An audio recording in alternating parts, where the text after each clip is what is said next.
हिंदू बहुधा एक भावुक समुदाय है। किसी भी वस्तु को अपनी भावना से जोड़कर बिना तथ्यों को जांचे परखे केवल किसी व्यक्ति विशेष या संस्थान विशेष के प्रति श्रद्धावनत होकर उसके समस्त क्रियाकलापों के प्रति अपने विवेक को पूर्णतया समर्पित कर देना और उसी के पीछे पीछे चलने को ही अपना सर्वस्व सुकृत मान लेना हिंदू समाज का एक अवगुण बन गया है। स्वविवेक का परित्याग करके किसी भी व्यक्ति के प्रति अपनी निष्ठा को संपूर्णतया समर्पित कर देने का दुष्परिणाम यह होता है कि उस व्यक्ति के संपूर्ण दोषों के प्रति भी आप अधिवक्ता का भाव रखते हुए पक्षपातपूर्ण वक्तव्य देने लग जाते हैं और उस व्यक्तित्व के ऊपर इतने आश्रित हो जाते हैं कि उस व्यक्ति के लिए गए निर्णय आपके विवेक को अवरुद्ध करके उस व्यक्ति की प्रज्ञा के अनुसार नचाने लगते हैं जो व्यक्ति आपकी दृष्टि में सर्वोच्च सर्वश्रेष्ठ और सर्वसमर्थ है। आप सबों को स्मरण होगा जब इस श्रृंखला में हमने कहा था म्लेच्छराज का प्रादुर्भाव लगभग वर्तमान जो म्लेच्छराज है उसका प्रादुर्भाव लगभग आज से 4200 वर्ष पहले हुआ था। आपको यह भी स्मरण होगा कि हमने बताया था कि भविष्य पुराण के अनुसार कलयुग के 2000 वर्ष बीतने पर म्लेच्छ मत का विस्तार करने के लिए मूसा को भेजा गया था। तो मूसा और म्लेच्छराज के मध्य लगभग जो अवसान का अवकाश हुआ जो वह लगभग 1000 वर्षों का था और 1000 वर्षों तक अपनी शक्तियों को बढ़ाने के बाद म्लेच्छराज ने व्यापक रूप से सैन्य अभियानों और पैशाचिक शक्तियों के माध्यम से अपने प्रभाव को विश्व में स्थापित करना प्रारंभ किया। यह भी हम आपको स्पष्ट कर चुके हैं। जो लोग सामान्य इतिहास का भी बोध रखते हैं वो इस विषय को समझते हैं कि जब ब्रॉन्ज एज का अवसान लगभग आज से 3200 साल पहले हुआ था और उस समय विश्व के अलग अलग भागों में विशेष करके मध्य पूर्व में जो सभ्यताएं पनप रही थीं या जो कबीले हुआ करते थे वो अचानक से नष्ट हो गए, विलुप्त हो गए, एक दो पीढ़ी जाते जाते समाप्त हो गए। ये क्यों इस प्रकार से नष्ट हुए, कैसे गायब हुए, इसके विषय में कोई ठोस प्रामाणिक सिद्धांत अभी तक मान्य इतिहासकारों के द्वारा स्थापित नहीं किया जा सका है। लोग अलग अलग बातों की कल्पना करते हैं, अपने समर्थन में अलग अलग तथ्यों को प्रस्तुत करने का प्रयास करते हैं, लेकिन वो तथ्य उनके अनुमान से अधिक कुछ नहीं होते। 4200 साल पहले म्लेच्छराज आता है, लगभग 1000 वर्षों तक अपनी शक्तियों को बढ़ाता है। बीच में छोटे मोटे संघर्ष होते रहे उसके, जैसे कि जो उसके बेसिन इत्यादि के साथ संघर्ष हुए थे वो सब तो छोटे मोटे स्तर पर होते रहे, लेकिन उनका वैश्विक पटल पर प्रभाव नहीं पड़ सका और अनर्थकारक 15 तत्वों के माध्यम से प्रश्रय को प्राप्त करके कलिपुरुष के प्रति अपने भाव को निवेदित करके स्वयं को आत्मार्पित करके वह म्लेच्छराज सहस्र वर्षों तक पैशाचिक शक्तियों की आराधना करता रहा पश्चिमाम न्याय तंत्र की विधि के अनुसार। और पश्चिमाम न्याय तंत्र में किस प्रकार की बातें हैं, पश्चिमाम न्याय तंत्र में किस प्रकार की पैशाचिक शक्तियां हैं, उनका विश्व में क्या प्रभाव पड़ता है, इस विषय में हम आगे 5-7 अनुभाग और अलग से बनाएंगे जो कि आपको अवकाश मिले तो देख लीजिएगा। तो ब्रॉन्ज एज का अवसान 3200 साल पहले लगभग हुआ और उसी अवसान के साथ बहुत से मध्य पूर्वी सभ्यताएं भी नष्ट हुई और विलुप्त हुई। कैसे हुई इसके विषय में कोई ठोस बात सामने नहीं आई है और लगभग उसी के आसपास लगभग 3125-30 वर्षों के आसपास आज से पहले मूसा का भी आगमन हुआ था। उसी समय जो म्लेच्छ मतों के विस्तार का एक बड़ा म्लेच्छाचार्य कहा गया है, बल्कि उसको भविष्य पुराण में म्लेच्छों का गुरु बताया गया है, उसको म्लेच्छाचार्य ये उपाधि है मूसा की। और उसी से 1000 वर्ष पहले म्लेच्छराज भी आया है। तो इस समय जो हम बातें आपको बता रहे हैं उन बातों का अगर आप चिंतन करते जाएं तो बहुत कुछ बातें संकेत के रूप में भी सामने आती हैं। जैसे कोई व्यक्ति हैं, उन्होंने मुझे एक संदेश भेजा, लिखते हैं नारायण आचार्य, नारायण मतलब अभिवादन में कहा, ये आपके चलचित्र से बताए गए घटना से मेल नहीं खाते, ये हमारे बचपन में बहुत आता था, मतलब बहुत नवीन नहीं है पर 2000 के बाद के बच्चों का है। इसमें ये एक लौता विलन था जिससे सारे बच्चे मोहित थे। इसके भी सींग हैं, लाल आंखें हैं, इसने भी अपनी आत्मा का सौदा किया, ये भी नरबली करता है, इसने भी अपने राज्य में प्रताड़ना की, अपने पिता पर किया, ये भी मरता नहीं, रूप बदलता है, वशीकरण करता है, पूर्णमासी में अधिक शक्तिशाली होता है, शैतान से ताकत मिलती है। आपको एक चलचित्र भेजा है, उसको देखिएगा।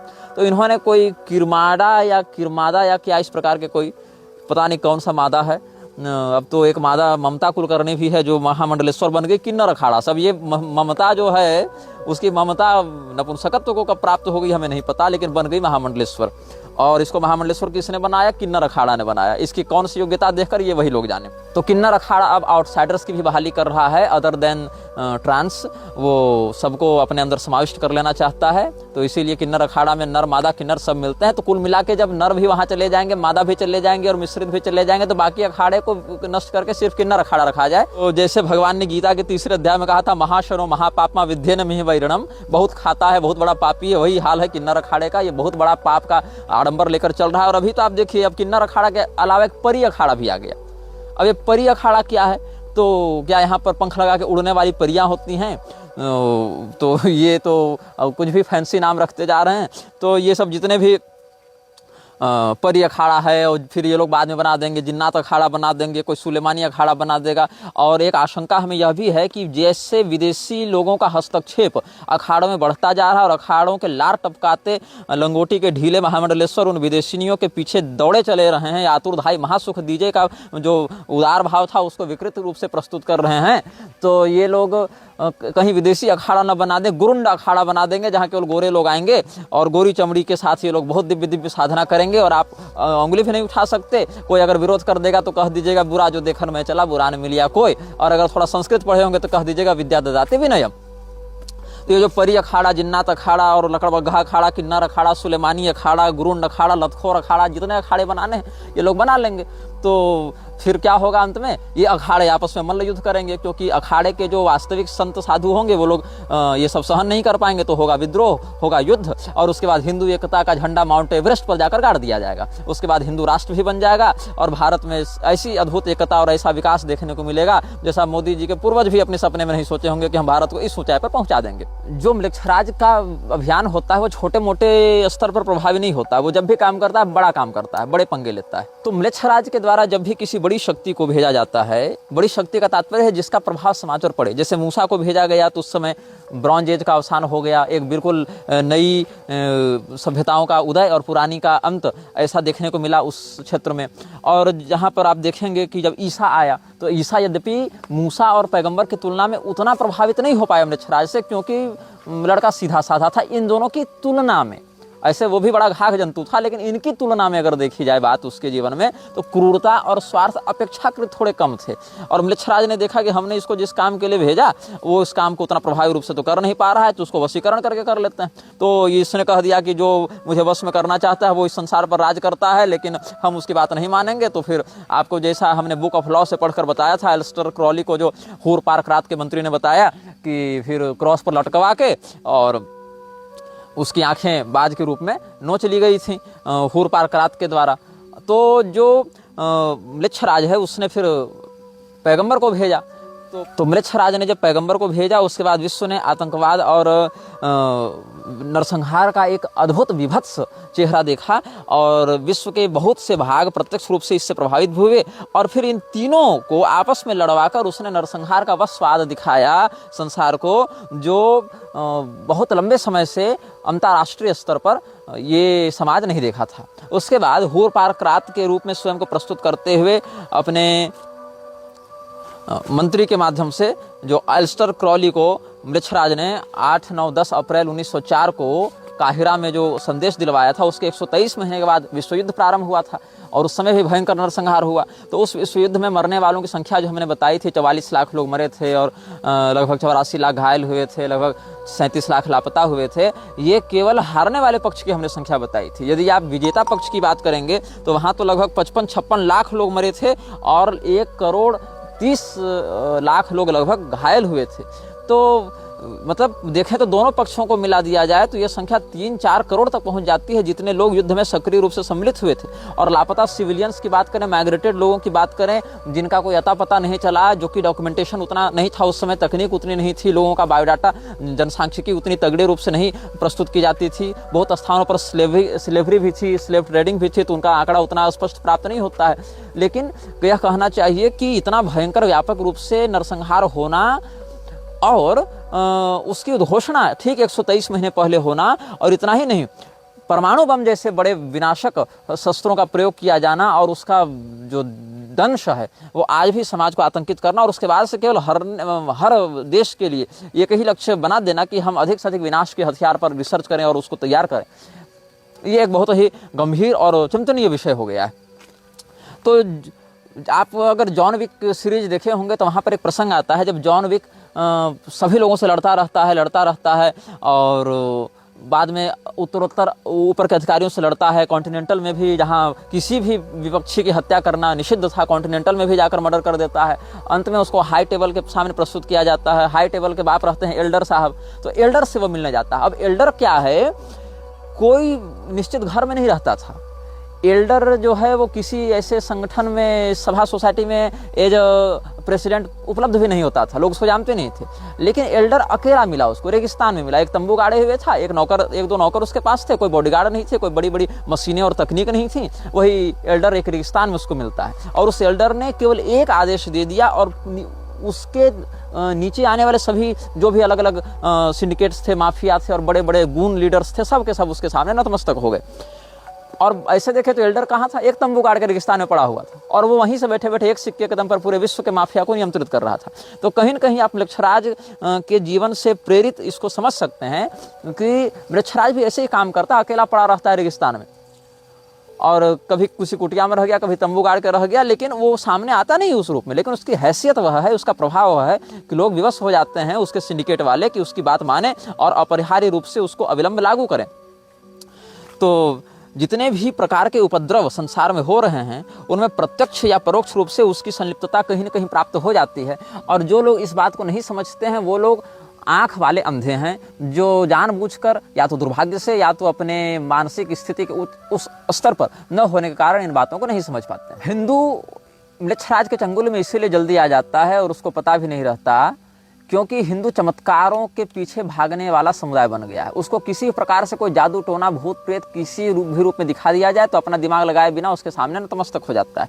यही कारण है कि शिरडी साईं के पीछे भागने वाले भी लोग हैं, अजमेर के पीछे भागने वाले भी लोग हैं और 10 रुपये का नोट पर्स में रखवा के लोगों की किस्मत बदलने का दावा करने वाले निर्मल बाबा के पीछे चलने वाले भी लाखों लोग इसी भारत में पाए जाते थे और बहुत लोग तो अभी भी हैं। तो जितने भी इस प्रकार के भूत प्रेत जादू टोना वाले लोग हैं, जिसमें एक नाम संतोष भदौरिया का है जिसको तुम लोग करौली सरकार के नाम से जानते हो, वो क्या करता है, बड़े बड़े देवी देवताओं का नाम लेकर गाली बकता है। अरे इंद्र मैं तुझे आदेश देता हूँ, अरे वरुण मैं तुझे आदेश देता हूँ, अरे अग्नि मैं तुझे आदेश देता हूँ। इस प्रकार से अब शब्दों का प्रयोग करके देवताओं को तिरस्कृत करने वाली भाषा बोलता है। अरे परशुराम, अरे अश्वत्थामा, हम तुमको यहाँ से निकालेंगे, हम तेरा उद्धार करेंगे, जा करौली शंकर तेरा ऊपर कृपा करे। और मंत्र क्या देता है, बैलेंस, उसका मंत्र है बैलेंस, नमः शिवाय बैलेंस से ऐसे कुछ कहता, मतलब अंत में बैलेंस लगाता है वो। अब इतना बड़ा भूमाफिया पाखंडी, उसके साथ किसकी साठगांठ है, निर्विकल्पानंद की साठगांठ है। और निर्विकल्पानंद में क्या योग्यता है, उसने क्या तपस्या की है, कुछ नहीं। उसने कौन से संयम का पालन किया, कुछ नहीं। उसका खान पान चरित्र तुम किसी दिन मठ में जाकर 2-4 महीना रहो, खुद पता चल जाएगा वो किस स्तर का व्यक्ति है। और इसके बाद क्या है, उसका जो अध्ययन है वो किस शास्त्र में प्रवीणता है, कुछ नहीं। लेकिन हम सबके माथे पर बैठा कर उसको दंडी सन्यासी किसने बनाया, हमने तो नहीं बनाया ना, ये पूरी के शंकराचार्य जी ने बनाया। क्या योग्यता देखकर बनाया। तो कहीं न कहीं उनके ऊपर इस प्रकार का आंतरिक दबाव स्पष्ट रूप से है कि अयोग्यों को भी प्रश्रय वो दे रहे हैं, चाहे तो जानबूझकर चाहे तो विवश होकर। और कहीं न कहीं यह भी समझना चाहिए कि जो व्यक्ति ये दावा करते हैं कि मैं तीसरी आंख खोल दूं तो सब भस्म हो जाए, इस प्रकार की बहुत सी बातें वो कह चुके हैं। मैं स्पष्ट रूप से बिना किसी प्रकार का अंध भक्त बने हुए यह कहना चाहूँगा कि आप इतने समर्थ हैं, आप इतने योग्य हैं, साक्षात शिव स्वरूप के रूप में आपकी प्रतिष्ठा संत समाज में प्रसिद्ध है, तो अपने जो दाएं बाएं हाथ जिनको आपने बना रखा है उनके उपद्रवों पर आप नियंत्रण क्यों नहीं लगाते। चूंकि अगर कोई सुनी सुनाई बात होती तो हम मान लेते कि चलो किसी ने अपयश कराने के लिए ऐसा कह दिया, लेकिन निर्विकल्पानंद तो आपके सामने ही आपका दंडी चेला होकर महिलाओं से रगड़ रगड़ कर कीचड़ होली खेल रहा था। इसमें तो कोई एडिटिंग या कोई अफवाह की बात नहीं है, ये तो प्रत्यक्ष बात है। लेकिन आपने अनुशासित नहीं किया उसको, समाज यही देखेगा और देख रहा है। जिसके पास आंख है वो देख रहा है, जो आंख फोड़कर आपसे दीक्षा लिया है भैया हम उसकी बात नहीं बता सकते। यही कारण है कि आपके जो चेले निग्रहाचार्य केवल भगवान है इस प्रकार वाले वक्तव्य को केवल प्रसारित ही नहीं कर रहे थे, बल्कि आधिकारिक रूप से बैनर बनाकर इसको प्रसारित किया गया, गोवर्धन मठ का लोगो लगाकर। वही नालायक म्लेच्छराज वाले विषय पर क्यों नहीं बैनर लगाकर लिख रहे हैं, आपका फोटो लगाकर कि म्लेच्छराज भविष्य में होने वाले भीषण नरसंहार की योजना का पात्र है, ऐसा जो आपने वक्तव्य दिया उसको क्यों प्रचारित नहीं कर रहे? क्योंकि आप जो हैं ऐसे लोगों से घिरे हुए हैं जो पहले से म्लेच्छराज के अभियान को चाहे जानबूझकर चाहे अनजाने में प्रश्रय दे रहे हैं। क्योंकि निर्विकल्पानंद जानता है कि जिस दिन आप ब्रह्मलीन हुए उसके बाद अगला दावेदार वही है, क्योंकि पूरी शंकराचार्य के दीक्षित दंडी सन्यासी तो दूसरे दिख नहीं रहे। अब चूंकि स्वरूपानंद सरस्वती के साथ 2 दंडी चलते थे, उधर श्रृंगेरी वाले के साथ विधुशेखर स्वामी चलते हैं, विधुशेखर भारती चलते हैं, और इधर कोई चलता नहीं था दंडी। तो लोगों ने कहा कैसे नहीं चलेगा, इधर भी दंडी चलेगा, तो कैसे चलेगा, दंडी को मिल नहीं रहे थे क्या आपको संसार में? तो बना दिया गया इसी व्यक्ति को, निर्विकल्पानंद सरस्वती को। जबकि ज्ञान दृष्टि से, तपो दृष्टि से या अन्य संयम आदि की दृष्टि से निर्विकल्पानंद किस हैसियत में खड़े होते हैं? बिल्कुल कहीं उनकी कोई तुलना ही नहीं है।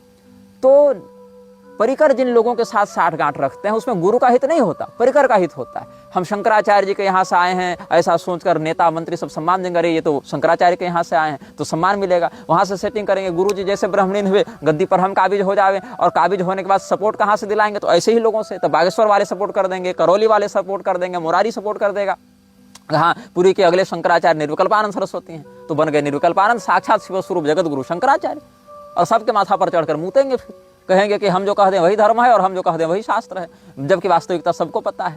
और उसके बाद अंध भक्त जो चेले हैं वो वकालत करते रहते हैं कि सिद्धांत की बात अलग होती है, व्यवहार की बात अलग होती है। तो भैया क्यों योगी मोदी को तुम डांटते रहते हो कि ये म्लेच्छ तंत्र है, ये शासन का विनाश होना चाहिए, ऐसे नेताओं को जेल में डाल देना चाहिए, ये सब नकली शंकराचार्य घुमा रहे हैं? तब वो भी तो कहेगा ना कि नहीं नहीं, सिद्धांत से हम मानते हैं कि आप ही असली शंकराचार्य, लेकिन व्यवहार की बात है तो हम इनको भी मानते हैं, क्योंकि व्यवहार अलग है और सिद्धांत अलग। तो जो कथित विद्वान लोग हमारे विरुद्ध में व्यंग करते हुए कह रहे थे कि जगत व्यवहार अलग बात है और जो सिद्धांत पक्ष है वो अलग बात है, ऐसे लोगों को पहले अपने गुरु की संगति करनी चाहिए। पहले शिष्य बनो, गुरु मत बन जाओ तुरंत, और देखो कि तुम्हारे गुरु क्या कह रहे हैं। तुम्हारे गुरु कह रहे हैं कि सैद्धांतिक धरातल पर, व्यावहारिक धरातल पर और दार्शनिक धरातल पर सज्जनों को एक निष्ठ होना चाहिए, एक मत होना चाहिए, इसमें विभेद होने से दिक्कत होती है। आपके गुरु का कथन है। ये वही बात हो गई कि स्वामी करपात्री जी ने भूसुंडी रामायण को प्रामाणिक माना, लेकिन हम उसी प्रामाणिक भूसुंडी रामायण से अगर शबरी जी के भीड़नी होने और भगवान को अपना उच्छिष्ट भक्षण भावातिवेश में कराने का प्रमाण दे दें तो फिर लोग कहते हैं भूसुंडी रामायण तो 100, 150, 200 साल पहले किसी ने लिख दिया, ताकि करपात्री स्वामी जी की वकालत की जा सके। और यही सैद्धांतिक और व्यावहारिक धरातल पर स्वामी करपात्री जी अगर विभेद कर देते तो क्या मूर्ख थे जो हिंदू कोड बिल का विरोध कर रहे थे? कह देते ना कि देखो व्यवहार के कारण हम हिंदू कोड बिल का समर्थन करते हैं, बाकी सिद्धांत में तो हम भैया वर्णाश्रम के ही समर्थक हैं, ऐसा कह देते ना। तो परिकरों और शिष्यों को लज्जा आनी चाहिए कि जानबूझकर मुरारी और करौली जैसे ढोंगियों को पूरी शंकराचार्य से मिलाते हैं, उनको इनकी वास्तविकता नहीं बताते हैं, या जानबूझकर इनका महिमा मंडन करते हैं। उनके साथ क्या फोटो और रील और क्या बढ़िया बढ़िया बैकग्राउंड म्यूजिक लगाकर वायरल किया जाता है, और ऐसे माफियाओं को शंकराचार्य के पास लेकर जाते हैं और शास्त्रज्ञ जनों का तिरस्कार करवाते हैं। और उससे अधिक धिक्कार है शंकराचार्य के उन प्रबुद्ध शिष्यों पर जो इस कुकर्म के विरुद्ध कुछ कहने का औकात नहीं रखते। तुम लोग ही इस अधर्म को प्रश्रय दे रहे हो ना। प्रारंभ में अगर तुमने इस प्रकार के कुकर्मों के विरुद्ध मुखर होकर आवाज उठाई होती कि गलत हो रहा है, तब देखते कैसे संक्रमण फैलता, लेकिन नहीं। यहां पर तो गुरु की चापलूसी करने से फुर्सत नहीं है। अपने वृद्ध आचार्य के मुख पर उनके ही सिद्धांत का बलात्कार करने वाले व्यक्ति को उन्हीं के द्वारा सम्मानित करवाते हुए तुम लोगों को लज्जा नहीं आती, और इस कुकर्म का विरोध करने के स्थान पर लीपापोती कर रहे हैं। ये सब म्लेच्छराज के मानसिक गुलाम हो चुके हैं। बाहर से उसके अस्तित्व को माने या न माने, कोई अगर कहे कि हम उसके गुलाम नहीं है, फिर भी मानसिक रूप से वो उसी का गुलाम बनकर उसके ही कुकर्म को प्रश्रय दे रहा है। मनस्येकम वचस्येकम कर्मण्येकम महात्मनाम, मनस्संयत वचस्संयत कर्मण्यन्यत दुरात्मनाम। ये दुरात्मा और महात्मा के भेद में शास्त्र कहते हैं कि मन वाणी क्रिया से जो एक हो वह महात्मा होता है, जिसमें इस प्रकार का वैषम्य देखे जाने को मिले वह दुरात्मा होता है। तो ये लोग कहते हैं कि ऐसे ऐसे लोग से अगर सैद्धांतिक मतभेद भी हो जाए तो भी हम उनसे मुंह फुलाकर थोड़े रहेंगे, उनसे तो हम उत्सवों में, हमारे उत्सवों में वही शोभा का काम करेंगे, उनसे हमारा काम निकलता है। तो अगर उत्सवों की शोभा बढ़ाने और काम निकालने हेतु दुष्टों का समादर करने के बाद आक्षेप की वकालत करने में स्वयं को सिद्धांतनिष्ठ दिखाना है, तो ये तो फिर अलग लेवल की प्रतिभा है तुम्हारी। फिर किस अधिकार से तुम लोग बाकी लोगों को गाली देते हो कि तुम वर्णाश्रम का विरोध कर रहे हो? वो तो कहेगा कि व्यवहार में हम मानते हैं कि विधवा विवाह कर लेना चाहिए, बाकी सिद्धांत से हम विरोध करते हैं विधवा विवाह का। ये वही बात हो गई। राम मंदिर प्रकरण में सिद्धांत से कुछ और मान रही थी सरकार और व्यवहार से कुछ और मान रही थी, तो काहे बिलबिला रहे थे तुम लोग? बताओ। सिद्धांत निष्ठ व्यवहार कुशल जन भी तो बन सकते हो, कि सिद्धांत विरोधी व्यवहार कुशल बनना है। तो अगर तुम लोग सिद्धांत निष्ठ होते तो सिद्धांत के आधार पर व्यवहार करते। जैसे हमने जिन जिन बिंदुओं पर पूरी शंकराचार्य का समर्थन किया, उन बिंदुओं को भी समाज में प्रसारित करते। भाई सिद्धांत की बात है, वहां प्रसारित करेंगे। लेकिन किया क्या, शंकराचार्य जी के साथ हम खड़े दिखते हैं अनेक बिंदुओं पर, लेकिन हमारे साथ शंकराचार्य के ये कथित मानसी से खड़े नहीं दिखते, तब नहीं दिखेंगे। और ये लोग चाहते हैं कि सब लोग सार्वभौम जगत गुरु के छत्र छाया के तले आ जावें, और उसमें भी केवल हमारे पीठ वाले के तले आ जावें। बाकी चारों का हाल वही है, और चारों के विषय में हम समयानुसार अलग अलग बातें कर चुके हैं। हमने तो शंकराचार्य जी का कई बार मुखर समर्थन किया ऐसे शास्त्रीय विषयों पर, लेकिन राजेंद्र दास ने शास्त्रीय विषयों पर कितनी बार समर्थन किया नाम लेकर पूरी शंकराचार्य का, शासन के विरुद्ध टकराते हुए। प्रेमानंद बाबा ने कितनी बार किया, मुरारी ने कितनी बार किया, शासन से टकराते हुए शंकराचार्य का समर्थन करना कितनी बार इन्होंने किया। लेकिन इनके साथ फोटो वीडियो और इनके बयानों को आधिकारिक रूप से प्रसारित करते हैं पूरी के परिकर, लेकिन हमारे विषय में जो शास्त्रीय सिद्धांत निष्ठ बात है उसको नहीं करते। तो ये विशुद्ध अवसरवादिता है तुम्हारी, और अपने गुरु के भी तुम सगे नहीं हो, क्योंकि अपने गुरु की कथनी का बलात्कार करने के ही कारण तुम लोगों ने आज तक मलेच्छराज वाले विषय पर अपने गुरु की बात का वैसा प्रसारण नहीं किया जैसा किया जाना चाहिए, क्योंकि वहां तुमको मतलब नहीं है, टीआरपी नहीं है, बल्कि तुमको ये भय है कि अगर ये बात प्रसारित कर दें तो निग्रहाचार्य की प्रामाणिकता बढ़ेगी संसार में। इसीलिए तुमको अपने गुरु की भी बातों को स्वयं से फिल्टर करना है कि हम तय करेंगे कि मेरे गुरु की कौन सी बात समाज में जाएगी और कौन सी बात नहीं जाएगी। तो ये अवसरवादिता है, ये तुम्हारी सिद्धांत निष्ठा नहीं है।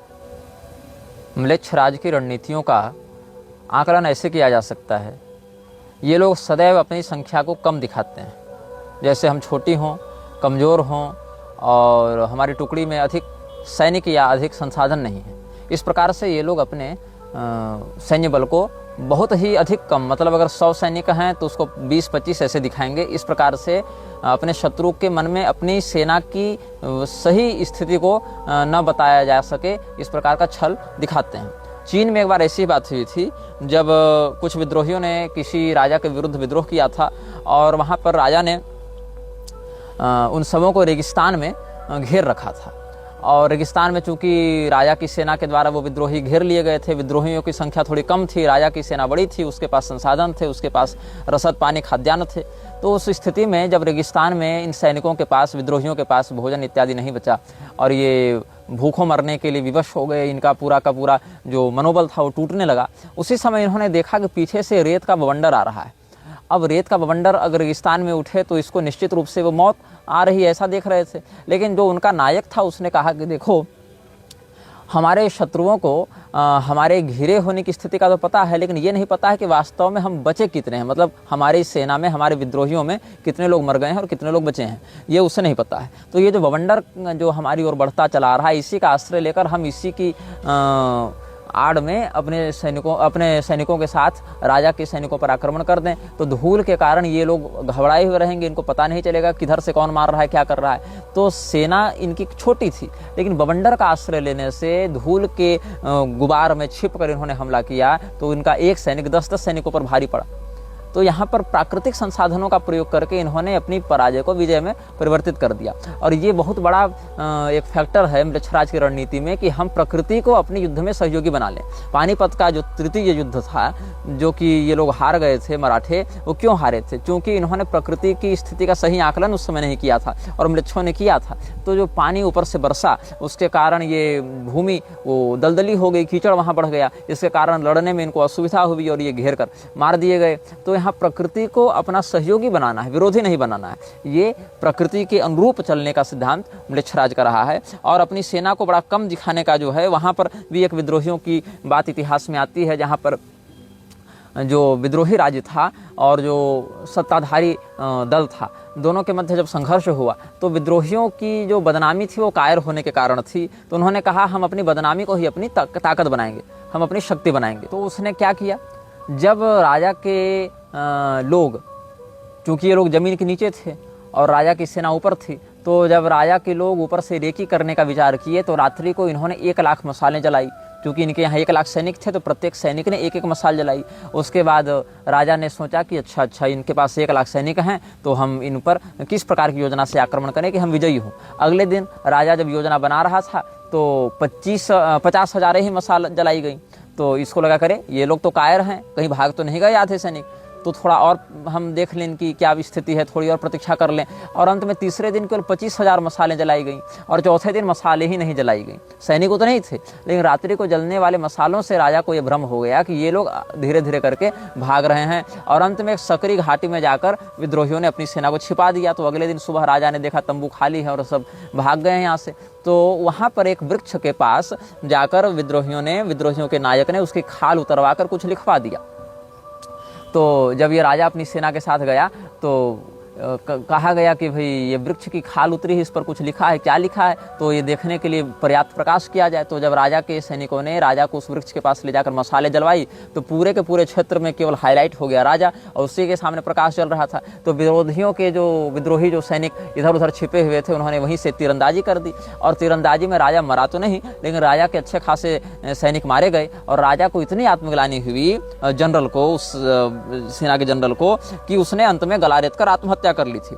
तो ये सब इतिहास में सच्ची घटनाएं घटित हुई हैं, जहां पर कम सैनिक होने के बाद भी कैसे दुश्मन को भ्रमित करके, अपने सैन्य बल के कमजोर होने के बाद भी प्राकृतिक सहयोग के माध्यम से अपनी सेना के प्रभाव को बढ़ा दिया जाता है, उसको अधिक प्रस्तुत किया जाता है प्रभावी रूप में। तो यहाँ पर यह भी आप एक अनुभव कर सकते हैं कि एक पत्थर है, अब पत्थर को यदि मैं किसी के सामने ऐसे ही मारूं तो उसका क्या प्रभाव पड़ेगा। कोई तीर है, तीर को हम ऐसे ही आपके शरीर में मार दें तो क्या प्रभाव पड़ेगा, और उसी पत्थर को हम गुलेल में रख के मारें, तीर को धनुष में रखकर मारें तो क्या प्रभाव पड़ेगा। तो केवल उस पत्थर के वजन में, उसके संचालक के बदल जाने से कितना परिवर्तन आ गया, उसकी मारक क्षमता में कितना प्रभाव पड़ गया। तो म्लेच्छराज यही करता है, वो ध्यान इस पर अधिक नहीं देता है कि उस पत्थर की क्या औकात है, उसका क्या सामर्थ्य है, वो देखता है कि संचालन कैसे हो रहा है। यही कारण है कि म्लेच्छराज बाहर से जिन लोगों को कमजोर या छोटे रूप में भी प्रस्तुत करता है, उनके पीछे एक बड़ी ऊर्जा काम कर रही होती है, वो संचालिका पैशाचिक शक्ति काम कर रही होती है। इसीलिए कम संसाधन और सैनिक होने के बाद भी वो बड़ी बड़ी सेनाओं पर विजयी होते रहे और बड़े बड़े संस्थानों पर सरलता से कब्जा करते रहे। जैसा कि हुर पार करात ने बुक ऑफ लॉ में कहलवाया था, हमारे जो अनुयायी हैं वो कम होंगे संख्या में और अप्रसिद्ध होंगे, लेकिन वो प्रसिद्ध और बहुसंख्यक लोगों पर शासन करेंगे। इतिहास में एक वूची नामक विद्रोही की बात आती है। वो जब अपने शत्रुओं से युद्ध करने की योजना बना रहा था, उसके एक अत्युत्साही सैनिक ने क्या किया, पहले ही दुश्मन की सेना में जाकर किसी सैनिक का माथा काट कर ले आया। उसने सोचा कि राजा हमें पुरस्कार देगा, विद्रोही नायक हमें सम्मानित करेगा। तो विद्रोही नायक ने क्या किया, उसको सम्मानित किया और उसको बड़ा सुंदर उपहार इत्यादि दिया कि हाँ तुम बड़े पराक्रमी हो कि अकेले दुश्मन की सेना में घुसकर माथा काट कर ले आए, और फिर उसी को सम्मानित करने के बाद उसका माथा कटवा दिया। तो लोगों ने पूछा कि भाई आपने पहले इसका सम्मान किया, फिर आपने इसका माथा कटवा दिया, ऐसा क्यों। तो कहा कि इसकी बहादुरी के कारण इसका सम्मान किया, लेकिन अनुशासनहीनता के कारण, ये हमारी अनुमति और योजना के विरुद्ध जाते हुए ये दुश्मन के यहाँ घुसकर माथा काट कर ले आया। इस अनुशासनहीनता के कारण हम इसको मृत्युदंड देते हैं, ताकि और कोई सैनिक योजना के विरुद्ध जाकर कोई अपनी खोपड़ी न चला सके, जिससे हमारी सेना की जो योजना है, जो व्यूह रचना है, उसमें कोई त्रुटि न आ जाए, कोई विखंडन न हो जाए। तो अनुशासन किसी भी सेना के नियंत्रण में बड़ा काम करता है और म्लेच्छराज के सैनिक इसी अनुशासन का पालन करते हैं। वहां पर यह नहीं कि बहुत बड़ा नाम करने के चक्कर में, ब्रांड बनाने के चक्कर में हम व्यूह रचना तोड़ दें। अनुशासन के साथ काम करने के कारण ये लोग संगठित होकर आक्रमण करते हैं, संगठित होकर योजना बनाते हैं और संगठित होकर ही विजय को प्राप्त करते हैं। यही इनकी शैली रही है और इनमें उत्साह यदि नहीं हो तो ये कुछ नहीं कर पाएंगे। उत्साह से ही व्यक्ति असाध्य कार्य को भी सिद्ध कर लेता है। तो विद्रोहियों के उदाहरण में एक हम आपको और बात बताना चाहेंगे कि एक बार ऐसा हुआ था इतिहास में कि जब युद्ध की घोषणा हुई, चीन में ही ये घटना घटित हुई थी, जब ये उद्घोषणा हुई युद्ध की, नगाड़े बजे, आक्रमण का आदेश दिया गया, लेकिन सैनिकों के मन में उत्साह नहीं था। इसीलिए सेनानायक ने राजा को कहा कि अभी आक्रमण नहीं होगा, फिर से नगाड़े बजाओ। फिर नगाड़े बजाए गए, फिर भी आक्रमण नहीं किया गया। फिर तीसरी बार नगाड़े बजाए गए और तीसरी बार आक्रमण का आदेश दिया गया, क्योंकि सैनिकों में तभी उत्साह का संचार हुआ। उत्साह के अभाव में बड़ी सेना भी युद्ध नहीं जीत सकती, इसीलिए उत्साहित सैनिकों के माध्यम से म्लेच्छराज अपना कार्य करता है। इसीलिए म्लेच्छराज ने हुर पार करात वाले स्वरूप में जब अपना संदेश एस्टर क्रॉली तक पहुंचाया तो उसमें क्या कहा, हम गरीब और उदास अवसादग्रस्त लोगों के लिए नहीं हैं, हम उत्साही और संपन्न समृद्ध लोगों के लिए हैं। उन्हीं के प्रति हमारी कृपा रहेगी और उन्हीं के प्रति हमारा समर्थन रहेगा। तो म्लेच्छराज की रणनीतियों पर आज हमने इस प्रकार से चर्चा की है और आगे के अनुभागों में हम पश्चिमामनाय के अधिकार में आने वाले पैशाचिक शक्तियों के विषय में कुछ चर्चा करेंगे। और इस अनुभाग को देखने के साथ साथ आप सभी म्लेच्छराज की सामान्य शासकीय और रणनीतिक स्थिति से अवगत हो चुके हैं। आगे कुछ साधनात्मक पक्षों पर हम विमर्श प्रस्तुत करेंगे। यह वीडियो जल्द ही हटा दिया जा सकता है।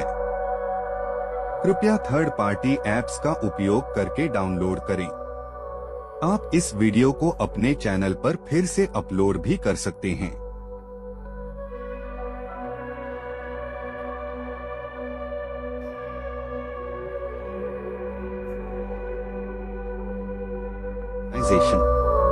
This video may get deleted soon. Please download using third-party apps. You may also re-upload this video on your channels. Thank you.